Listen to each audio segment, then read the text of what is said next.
हाँ, तो अब इस वीडियो में देखते हैं एक्सेस मॉडिफायर्स के बारे में। एक्सेस मॉडिफायर्स के बारे में हमारे पास चार तरह के एक्सेस मॉडिफायर होते हैं। एक होता है पब्लिक, सेकंड होता है डिफॉल्ट। डिफॉल्ट मतलब देखो कुछ नहीं तो डिफॉल्ट होगा, ठीक है। अगर हम लोग किसी क्लास या किसी इंटीजर वैल्यू किसी के भी सामने, अगर किसी वेरिएबल के सामने पब्लिक और भी दो है, रुको मैं बता देता हूँ एक बार में। प्रोटेक्टेड एक होता है और एक होता है प्राइवेट। ये तीनों लिखा जाता है और ये डिफॉल्ट वन डिफॉल्ट होता है। मतलब अगर हम लोग ऐसे पब्लिक इंट वेरिएबल ऐसे लिखते हैं तो ये पब्लिक हो गया। प्रोटेक्टेड इंट वेरिएबल लिखते हैं तो ये प्रोटेक्टेड हो गया। एंड प्राइवेट इंट वेरिएबल लिखते हैं तो ये प्राइवेट हो गया। पर बस अगर हम लोग ऐसे इंट वेर लिख देंगे तो ये ऑटोमेटिकली डिफॉल्ट हो जाता है, ठीक है। तो ये याद रखना। तो सबसे पहले देखते हैं पब्लिक के बारे में, पब्लिक एक्सेस मॉडिफायर के बारे में। पब्लिक एक्सेस मॉडिफायर हम लोग क्लास के पहले या किसी वेरिएबल या फंक्शन के पहले लगाते हैं ताकि वो एक्सेसिबल हो हर जगह से।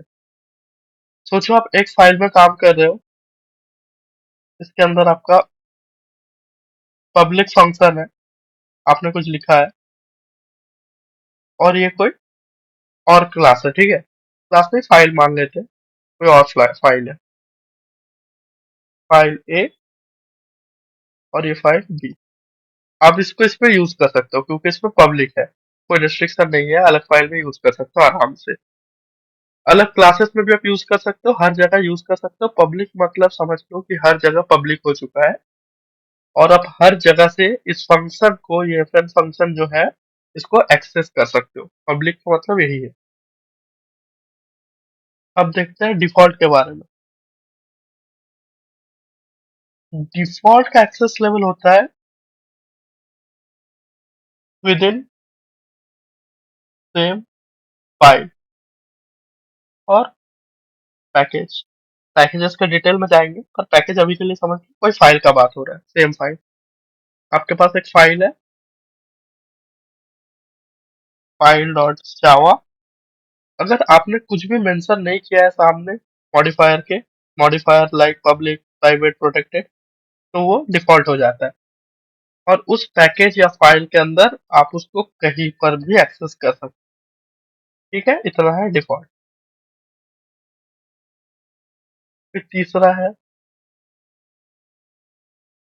प्रोटेक्टेड। प्रोटेक्टेड में अब क्या होता है कि अगर आप प्रोटेक्टेड लिख दोगे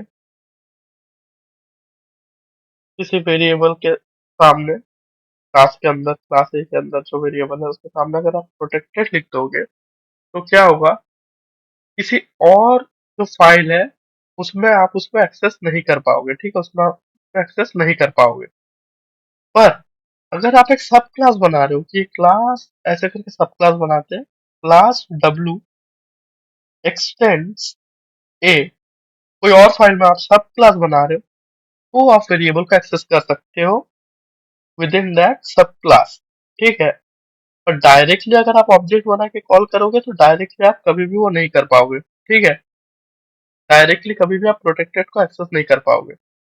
अगर आप कोई दूसरे फाइल में सब क्लास बना के एक्सेस करना चाहते हो प्रोटेक्टेड को तो आप कर पाओगे। इतना सा है। ये एक फाइल है, ये और एक फाइल है।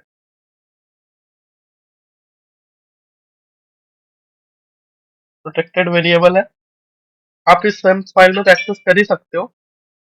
पर इस और एक और दूसरे फाइल में आपको एक सब क्लास बनाना पड़ेगा इस क्लास का जिसके अंदर प्रोटेक्टेड वेरिएबल आपका है।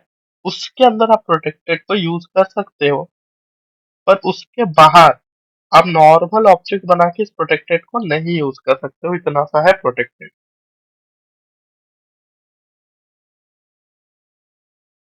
चौथा है प्राइवेट। प्राइवेट का सिंपल सा मतलब है सेम क्लास के अंदर यूज कर सकते हो, यूज कर सकते हो, ठीक है। इसका मतलब है सेम क्लास के अंदर आप यूज कर सकते हो। लाइक एक क्लास बनाते हैं ए, और यहाँ पे प्राइवेट इंट डब्ल्यू ऐसे आपने दे दिया। तो इस क्लास का ये जो एंडिंग ब्रैकेट जहां तक है, वहां तक का पूरा एक्सेस में आपका डब्ल्यू रहेगा उस क्लास के अंदर। उसका बाहर कहीं आप कुछ भी एक्सेस नहीं कर पाओगे, ठीक है। तो उस क्लास के अंदर आप इस डब्ल्यू को कहीं पर भी यूज कर सकते हो बिना किसी दुविधा के। बस इतना है प्राइवेट का मतलब। देखो यहाँ पे ये चार्ट है, यहाँ पे देख सकते हो कहाँ कहाँ कौन कौन सा मॉडिफायर एक्सेसिबल है। Protected, default, private. With in class सब एक्सेसिबल है। विद इन पैकेज प्राइवेट नहीं है बस। आउटसाइड पैकेज बाय सब क्लास ओनली। बाय सब क्लास ओनली का मतलब होता है इनहेरिटेंस, जो कि हम नेक्स्ट लेक्चर में पढ़ेंगे। सब क्लास मतलब वही क्लास को इनहेरिट करने वाला और एक छोटा सा क्लास। तो यहाँ पे देख लो। और आउटसाइड पैकेज मतलब बाहर, उस पैकेज के बाहर कोई और पैकेज। और यहाँ पे आप तुम डेफिनेशन भी देख सकते हो, प्राइवेट, डिफॉल्ट, प्रोटेक्टेड और पब्लिक का। ये चार्ट बहुत इंपॉर्टेंट है, याद करने का जरूरत नहीं है, बस एक बार देख लो। और ये सब डेफिनेशन है इसके, देख लो इसको भी। इतना ही था बस इस एक्सेस मॉडिफायर चीज में। अब नेक्स्ट लेक्चर हम लोग शुरू करेंगे इनहेरिटेंस का।